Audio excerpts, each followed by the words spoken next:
As far as we know, around 4,500 million years ago, this rock that we live on coalesced from the dust and debris left over from the formation of our sun. Without airplanes, pizza delivery, or the internet, things moved more slowly across the early Earth than they do today. For example, from isolated puddles of water, the oceans formed over the course of 400 to 800 million years.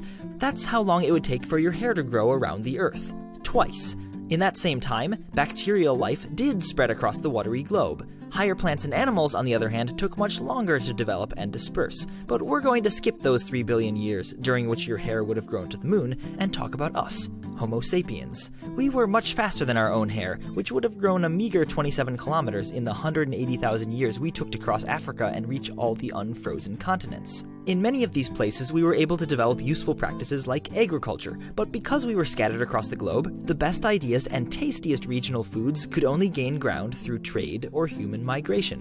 Wheat, for example, was domesticated around 8500 BC to make porridge. Actually, some speculate it might have been for beer, but either way, wheat made it from the Fertile Crescent to both the Atlantic and the Pacific by roughly 2500 BC. 6,000 kilometers in 6,000 years might seem like a blistering pace, but just wait for the Middle Ages. The bubonic plague and the printing press each spread across Europe in less than 100 years, bringing death and literacy to the populace before their hair could have even grown 15 meters. In the 20th century, mania for both the Beatles and the hula hoop raced around the world in a year or two. Now, even a year is a long time. With millions of people jet-setting across the globe every day, diseases such as SARS can vacation almost anywhere within a few short weeks. And the zeros and ones that make up this video take, on average, less than a tenth of a second to get to you. That's about half a nanometer, or 2 atoms of hair growth. In short, the pace of travel on Earth has really sped up.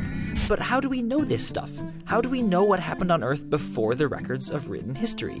Why do we think the Earth is 4,500,000 years old? And what on earth is going to happen in the next 45 years? Welcome to the story of what we know about the Earth and how we know that we know it. This is Minute Earth.